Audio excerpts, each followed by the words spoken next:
ផុសយ៉ាងម៉េចទើបឲ្យមានអ្នកមើលកាន់តែច្រើនបងប្អូនចេះតាមអាក្បាច់នេះហាវីដេអូយើងផុសទៅមានអ្នកមើលធម្មតាទេប៉ុន្តែបើយើងដឹងពីចំណុចនេះមួយ Facebook នឹងជំរុញវីដេអូរបស់យើងក៏ដូចជារូបភាពរបស់យើងឲ្យមានអ្នកមើលកាន់តែច្រើនបន្ថែមទៀតគឺវាគុណហ្មងបងប្អូនបាទអញ្ចឹងបងប្អូនមើលវីដេអូនេះឲ្យចប់ខ្ញុំនឹងប្រាប់ក្បាច់ពិសេសហ្នឹងអូខេហើយបើសិនជាបងប្អូនគិតថាវីដេអូមួយនេះចំណេញកុំភ្លេច share ម្នាក់មួយផងតោះឥឡូវនេះយើងមកធ្វើពីរបៀបធ្វើយ៉ាងណាឲ្យ Facebook យើងហ្នឹងមានអ្នកមើលកាន់តែច្រើនបន្ថែមទៀតព្រោះអាហ្នឹងគឺ Facebook គេប្រាប់យើងបងប្អូនបាទប្រាប់យើងជារៀងរាល់អាទិត្យឥឡូវយើងចូលមើលទាំងអស់គ្នាយើងចូលកន្លែង QQ នេះមកអូខេបន្ទាប់មកបងប្អូនចុចទៅលើអាកន្លែងនេះកន្លែងសញ្ញា tick ពណ៌បៃតងនេះសញ្ញាគ្រីសហ្នឹងណាបងប្អូនចុចលើនឹងមួយមកបន្ទាប់មកទៀតបងប្អូនចុចលើពី update អូខេអញ្ចឹងបងប្អូនមើលខាងក្រោមគេនេះ try posting more real this week ចឹងគេឲ្យយើងនឹងព្យាយាមបង្ហោះវីដេអូខ្លីនៅក្នុងអាទិត្យនេះឥឡូវយើងចុចមើល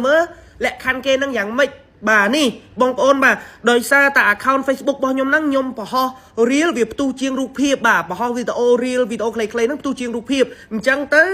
Facebook គេបានប្រាប់យើងនេះថាឲ្យយើងហ្នឹងព្យាយាមផុសវីដេអូខ្លីនៅក្នុងអាទិត្យនេះនោះ Facebook របស់យើងនឹងមាននោះអាវីដេអូ reel របស់យើងហ្នឹងនឹងមាន view កាន់តែច្រើនរហូតដល់ 296% ឯណោះអញ្ចឹងបានន័យថាបើយើងបង្ហោះ reel នៅក្នុងអាទិត្យនេះគឺ Facebook ជួយជំរុញវីដេអូយើងបន្ថែមឲ្យកាន់តែមានអ្នកមើលកាន់តែច្រើនអញ្ចឹងណាបងប្អូនបាទនេះកន្លែងចំណុចនេះណាអញ្ចឹងបងប្អូនមើលតាមនឹងមកដោយ account របស់ខ្ញុំនេះបងប្អូនឃើញហើយគឺខ្ញុំបង្ហោះវីដេអូ reel ច្រើនជាងរូបភាពឃើញអត់ហើយវីដេអូ reel របស់ខ្ញុំគឺមានអ្នកមើលច្រើនវីដេអូខ្លីៗហ្នឹងណាអញ្ចឹងរូបភាពខ្ញុំអត់ដែលសូវបានបង្ហោះប៉ុន្មានទេបង្ហោះយូរមួយនេះបងប្អូនអាចឃើញបង្ហោះយូរមួយទេអញ្ចឹងទៅដើម្បីយើងធ្វើឲ្យ Facebook របស់យើងមានអ្នកមើលកាន់តែច្រើនបន្ថែមទៀតហើយ Facebook ជំរុញកាន់តែបន្ថែមទៀតគឺបងប្អូនចុចដូចខ្ញុំអញ្ចឹងទៅ